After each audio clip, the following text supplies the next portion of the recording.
Hello, my name is Edgar Norris, and this is my place narrative on the Hansen Dam located in Los Angeles, California.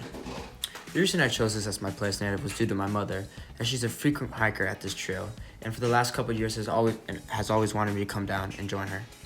Finally, this past summer, I joined her on a hike in July, and I was amazed by the true size of the dam, and was super interested on how the water was so low at the time when usually it is very high up. To get a full grasp of the dam, I decided to go by myself and isolate myself with the trail and the dam itself. I was able to realize every small little creek bed, every little dried up water area where I could see the water had been pressed down into the earth and there was no water left. It was just honestly awesome to realize the true size of the dam and how big it was and how long it took to get it from one end to the other end. Very fascinating. The biggest expansion that I learned or experienced throughout this project was realizing that the dam wasn't really full, and that going into it I thought the dam was going to be maybe knee high throughout the whole thing, where it was really just pockets of lakes throughout the dam, just filled up to maybe your ankles, and murky water, almost still water that had been there for a while, as there hadn't been really a fresh sense of water that entered the dam at all. It was just very interesting to see that. This kind of made me think about the sustainability factor of my project and the environment and how it was affected and if it was thought about when this decision was made to make the dam. It just never was a thought of mine before the class to think about the environment or how it was affected during this time. But now when I was going throughout the whole hike, all I could think about was the surrounding area around me and how it was affected and how it really wasn't. As you can see throughout the video, you'll see just bursts of trees, bursts of bushes everywhere, as the wildlife is well efficient in the dam. Now going on to why the Hansen Dam was built and the purpose for it. The Hansen Dam was constructed to solve a major problem, flooding. Back in the early 1900s, the San Fernando Valley was prone to dangerous floods, especially in the winter months when heavy rains would cause rivers and streams to overflow. In fact, in 1914, a massive flood devastated the valley, causing significant damages to homes, farmland, and infrastructure. To prevent such disasters in the future, the city officials turned to William Mulholland, the legendary engineer who had already overseen many of Los Angeles' water projects. The solution was simple but monumental: a large dam to capture and control all floodwaters in the San Fernando Valley. In 1940, the Hansen Dam was finally completed and named after Henry Hansen, the president of the Los Angeles Water Board.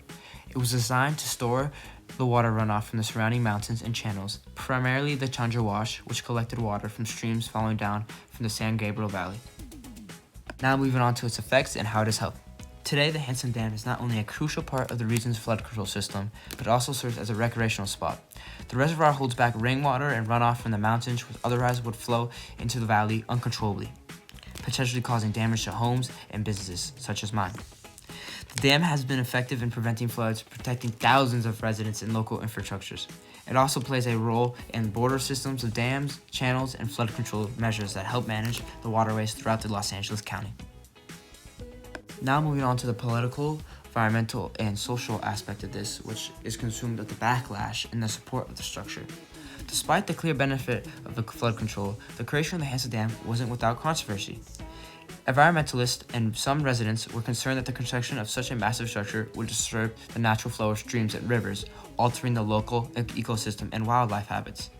For years, critics argued that the dam would destroy the native plants and animals that relied on the area's natural flood cycles.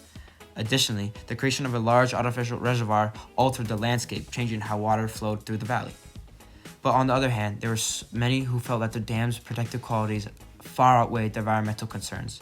The reality is that the valley was prone to floods, and without such infrastructure, lives and property were at significant risk daily. Today, there are mixed feelings about the dam's environmental impact. While it's true that some species of plants and animals were affected by the changes back in 1940, the Hansen Dam has also provided a unique habitat for other species, especially the species of birds, which love the new habitat within the dam. Now the question on how the Hansen Dam receives this water. The Hansen Dam receives its water from the Chandra Wash, a natural water course that collects rainwater and snow melt from the surrounding San Gabriel Mountains. During heavy storms, the wash can completely swell, carrying large amounts of water from mountains into the valley. The Hansen Dam captures this water in its reservoirs, effectively preventing it from flooding the surrounding neighborhoods. The dam also receives water from smaller tributaries that drain into the wash. Once the water enters the Hansen Reservoir, it is stored temporarily until it can be released into a controlled manner to prevent downstream flooding. The regulated flow of stream is essential to protect the infrastructure, homes, and the roads in the valley. In addition to flood control, the water in the reservoir is sometimes used for recreational purposes such as boating, fishing, and wildlife observation, benefiting local communities. Without the dam, much of the water from the tundra wash would flow uncontrollably into the valley, increasing the risk of severe flooding, particularly during the heavy rainfall or snowfall. The absence of the dam would also eliminate the recreational space that the reservoir provides. Overall, the Hansen Dam is a crucial part of the infrastructure, managing water resources to protect the region from flooding and provide valuable recreational opportunities for the residents. It highlights the importance of the engineered solution to urban water management and balance between water control and community use. Now moving on to the historical background and how it was built. The story of the Hansen Dam began in the early 20th century, during a time when Los Angeles was experiencing rapid growth and expansion. By the 1920s, the San Fernando Valley and the area that would become the most populated area in Southern California was already facing significant flooding problems. Heavy rains would transform in the tundra wash, but a dry riverbed for most of the year, and then turned into a raging current, causing devastating floods in the valley below. Very strange. The Los Angeles County Flood Control District began planning a solution to protect the valley and growing population from these seasonal floods. In 1936, the Hansen Dam project was officially authorized. The dam was named after Henry G. Hansen, like said earlier in the video, a prominent engineer.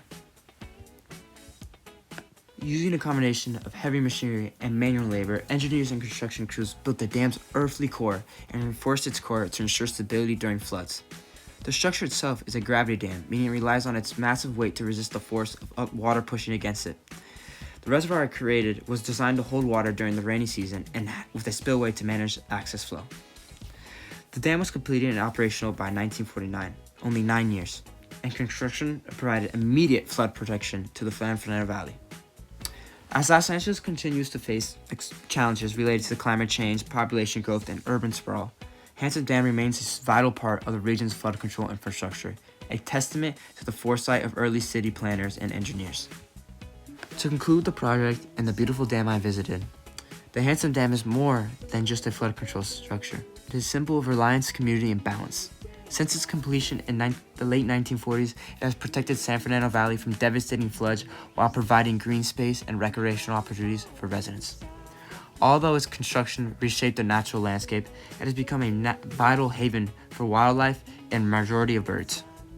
As Los Angeles continues to grow, Hansen Dam remains an essential piece of region's infrastructure, protecting lives, preserving nature, and offering a place of tranquility in an urban environment. Today, the dam stands as a testament to the foresight of city planners and engineers who anticipated the need for flood control in a rapidly growing city. It is a legacy that extends beyond its primary function, shaping the valley's development while also fostering a connection to the natural world.